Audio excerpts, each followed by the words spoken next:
नमस्कार दोस्तों, जय हिंद जय भारत। मैं हूं CL Saini, CD RK Saini BEd classes में आप सभी का हार्दिक स्वागत है, अभिनंदन है। दोस्तों, आप द्वारा हमारे चैनल की इस हेल्पलाइन नंबर पर जो भी साइकोलॉजी के टॉपिक आप द्वारा सेंड किए जाते हैं उन्हें हम ऑनलाइन समझाने का प्रयास करते हैं।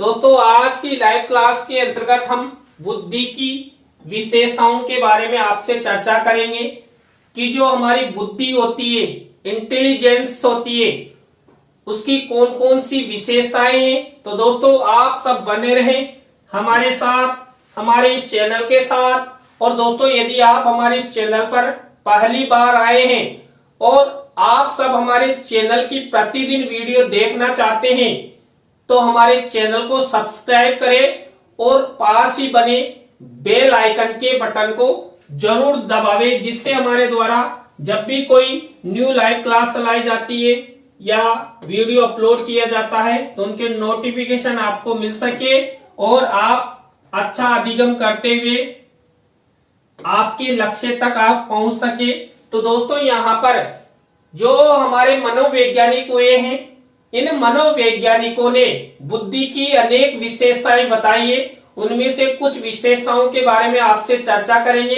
तो यहाँ पर पहली विशेषता है, बुद्धि एक जन्मजात शक्ति है, यह वंशानुक्रम से प्राप्त होती है। दोस्तों, मनोवैज्ञानिकों ने माना कि जो बुद्धि होती है ये व्यक्तियों में जन्मजात पाई जाती है, यह एक जन्मजात शक्ति है और ये वंशानुक्रम से प्राप्त होती है। इसी तरह दोस्तों, दूसरी विशेषता है, बुद्धि वह शक्ति है जिसके द्वारा व्यक्ति कठिनाइयों को दूर करके परिस्थिति के अनुसार अपने व्यवहार का संगठन करता है। दोस्तों, आप सब जानते हैं हमारे जीवन में कई प्रकार की कठिनाइयां, कई प्रकार की बाधाएं आती है, लेकिन इन बाधाओं, इन कठिनाइयों को हम अपनी बुद्धि के द्वारा, अपनी समझदारी के द्वारा ही दूर कर सकते हैं। और यहाँ पर यदि हमारे जीवन में जो कठिनाइयां आती है, बाधाएं आती है, इन बाधाओं को यदि हम अपनी बुद्धि के द्वारा दूर कर लेते हैं तो हम यहाँ पर ऐसी परिस्थितियों का निर्माण करते हैं जिनके द्वारा हमारा व्यवहार परिवर्तन होता है और व्यवहार परिवर्तन करते करते अनेक अनुभवों के द्वारा एक संगठन बन जाता है। इसलिए यहाँ पर बुद्धि को, कठिनाइयों को दूर करने की एक शक्ति माना गया है। इसके बाद बुद्धि सीखने की क्षमता है। दोस्तों, यहाँ पर सीखने से तात्पर्य लर्निंग अर्थात अधिगम से है। दोस्तों, बुद्धि के द्वारा ही हम सीखते हैं, अधिगम करते हैं।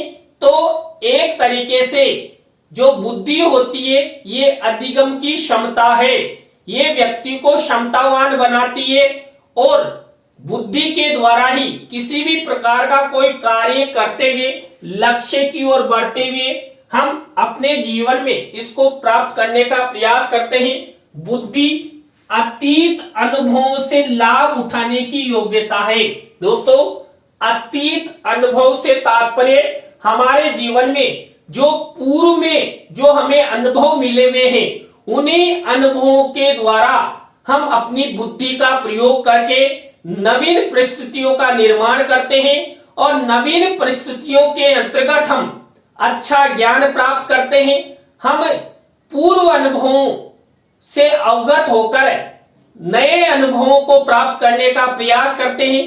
अपने लक्ष्यों को प्राप्त करने हेतु हम अपनी बुद्धि का प्रयोग करते हैं और उस बुद्धि के द्वारा सफलता की ओर जाने का प्रयास करते हैं। इसी तरह दोस्तों, नेक्स्ट बुद्धि है, बुद्धि अमूर्त चिंतन की योग्यता है, अर्थात बुद्धि के द्वारा जो प्रत्यक्ष नहीं है उसके बारे में सोच विचार कर सकते हैं।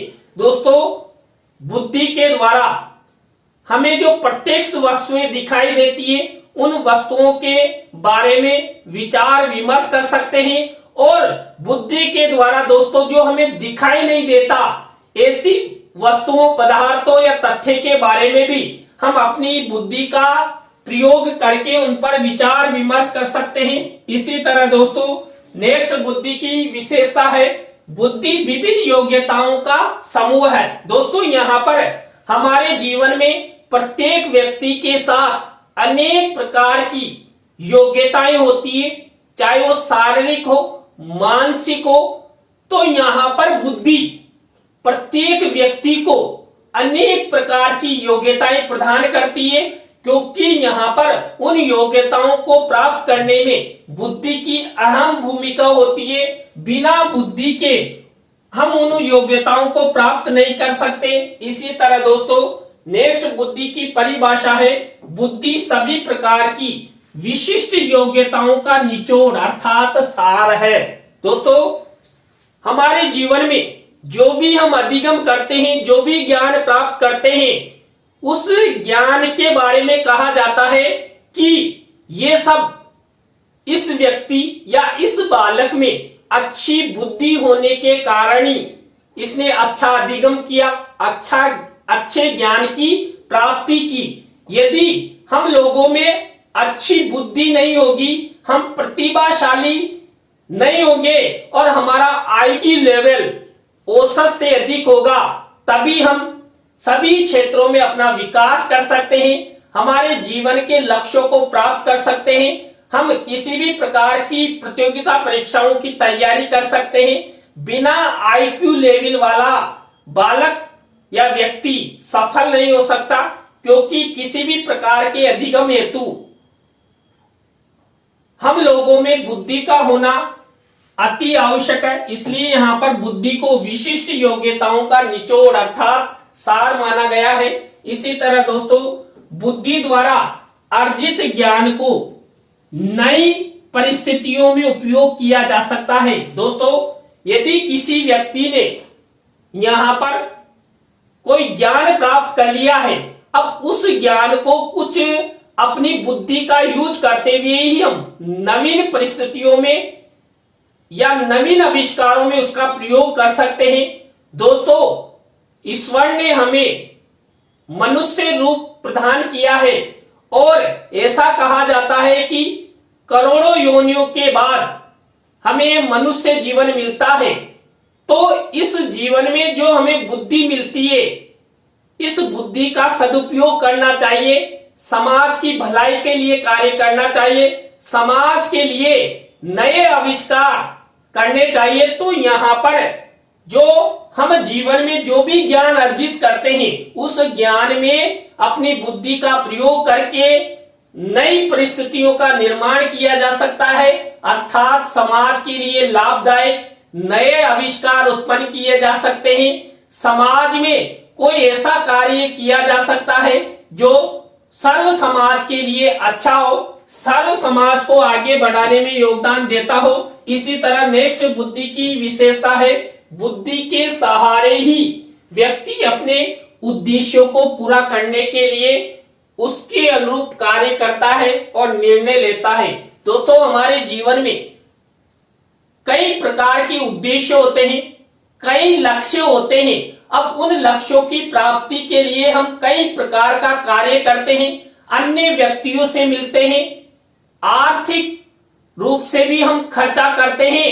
तो यहाँ पर बुद्धि के द्वारा ही हम अपने उद्देश्यों को पूरा करने हेतु हम उन उद्देश्यों के अनुसार अपनी बुद्धि का प्रयोग करते हुए हम कार्य करते हैं।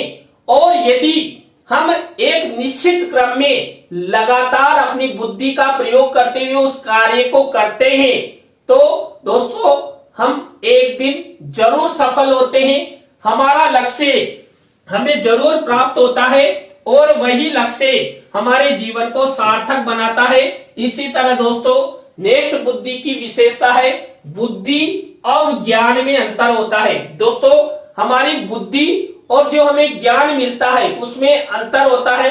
दोस्तों यहाँ पर जो बुद्धि होती है ये तो किसी भी प्रकार के ज्ञान को ग्रहण करने के लिए हमें प्रेरित करती है, लेकिन जो ज्ञान होता है ये ज्ञान हमें आगे बढ़ाने में योगदान देता है और ज्ञान हमें अधिगम के द्वारा प्राप्त होता है। इसलिए यहाँ पर बुद्धि और ज्ञान में अंतर माना गया है। इसी तरह दोस्तों नेक्स्ट विशेषता है, लिंग भेद के के कारण बुद्धि में अंतर नहीं दिखाई पड़ता है। दोस्तों, यदि आप सोच रहे हो कि गर्ल्स में अधिक बुद्धि होती है या बॉयज में अधिक बुद्धि होती है, ऐसा नहीं है। लैंगिक आधार पर बुद्धि में किसी भी प्रकार का कोई फर्क नहीं रहता है, लेकिन इस बुद्धि का यूज कैसे किया जाए। देखिए, मान लीजिए बुद्धि गर्ल्स में भी है, बुद्धि बॉयज में भी है। अब ये दोनों जो महिला और पुरुष अपनी बुद्धि का प्रयोग कैसे करते हैं, इस बुद्धि को कैसे आगे बढ़ाते हैं, अपने लक्ष्यों को प्राप्त करने हेतु इस बुद्धि का कैसे प्रयोग करते हैं, तो यहाँ पर लिंग भेद के कारण तो बुद्धि में कोई अंतर नहीं पड़ता है। इसी तरह नेक्स्ट विशेषता है, बुद्धि में आत्मनिरीक्षण की शक्ति होती है। व्यक्ति द्वारा किए गए कर्मों और विचारों की आलोचना बुद्धि स्वयं करती है। दोस्तों, हम अपनी बुद्धि का प्रयोग करके हमारे जीवन में जो हमारे द्वारा जो भी कार्य किए जाते हैं उनका हम निरीक्षण कर सकते हैं और हम ये जान सकते हैं कि हमने कितना सीखा, कितना नहीं सीखा, हमारे जीवन में हमने क्या सद्कर्म किए, क्या गलत कार्य किए।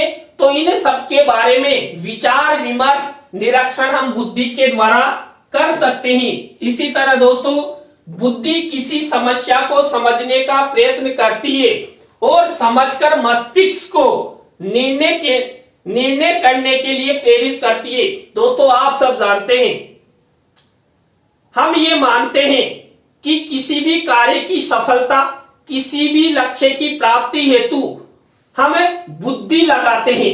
अब बुद्धि लगाते हैं तो ये बुद्धि हमें प्रेरित करती है कि आप ये कार्य करिए, ये कार्य मत कीजिए। लेकिन ये सूचना हमारा जो तंत्रिका तंत्र है इसको प्रेषित करती है और तंत्रिका तंत्र कार्य करने के लिए हमें आगे बढ़ाता है कि आप ये कार्य कीजिए। तो यहाँ पर जो बुद्धि होती है ये हमारे जीवन में जो भी समस्याएं आती है उन समस्याओं को समझकर हमारे मस्तिष्क अर्थात तंत्रिका तंत्र को सूचित करती है।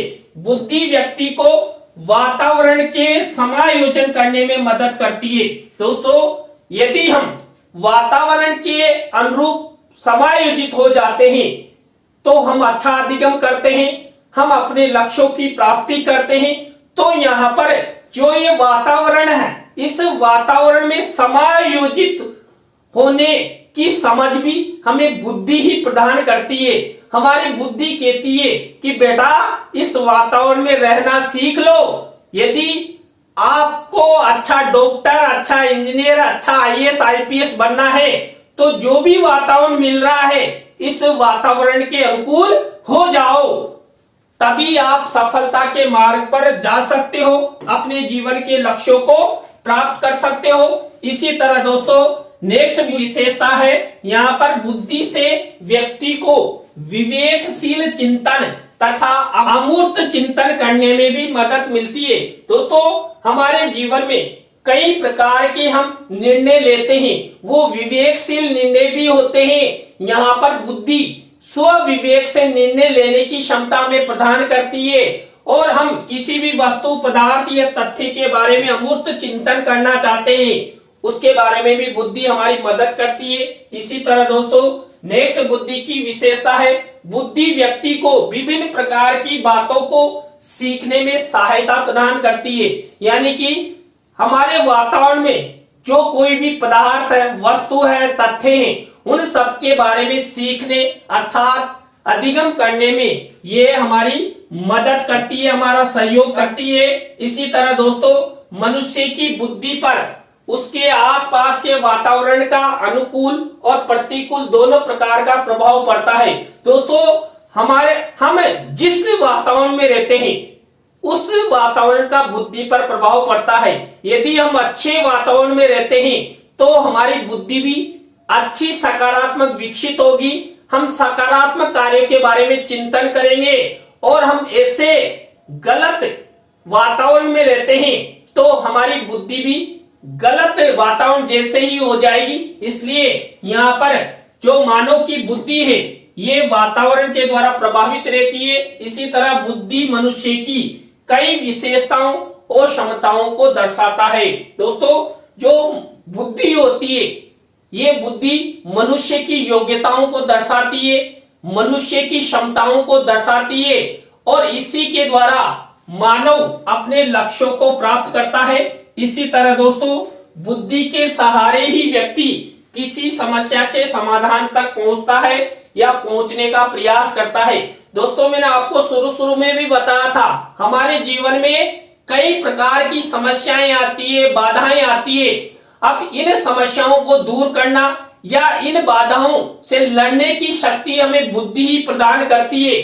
हमारा मस्तिष्क कार्य करता है कि इस समस्या का समाधान हम कैसे कर सकते हैं। तो हम में बुद्धि होगी तभी हम समस्या का समाधान अच्छे से कर सकते हैं। तो दोस्तों आज की लाइव क्लास के अंतर्गत हमने आपको बुद्धि की विशेषताओं के बारे में बताया कि बुद्धि की कौन कौन सी विशेषताएं हैं जो मानव के विकास में सहायक होती है, मानव को अपने लक्ष्यों की ओर, मानव की सफलताओं की ओर ले जाती है, अच्छा अधिगम करवाती है। तो दोस्तों आज की लाइव क्लास आपको कैसी लगी कमेंट्स में हमें जरूर बताएं। अच्छी लगी हो तो लाइक करें, कमेंट्स करें और अपने अपने दोस्तों को जरूर शेयर करें। और आप सब इसी तरह हमारे चैनल का सपोर्ट बनाए रखेंगे तो आप द्वारा हमारे इस हेल्पलाइन नंबर पर जो भी साइकोलॉजी के टॉपिक हमें सेंड किए जाते हैं उन्हें हम ऑनलाइन समझाते रहेंगे। आप सब हमारा सपोर्ट करते रहें और हम भी आपका बराबर सपोर्ट करते रहेंगे। और दोस्तों आप सब हमारी लाइव क्लास के अंत तक जुड़े रहे। तो आप सबको बहुत बहुत धन्यवाद। सभी को राम राम, जय श्री कृष्णा, जय बजरंगबली की। तो दोस्तों आज की लाइव क्लास में बस इतना ही। न्यू लाइव क्लास के साथ हम आपसे फिर मिलेंगे CDRK सैनी बीएड क्लासेज में। जय हिंद, जय भारत, राम राम साहब।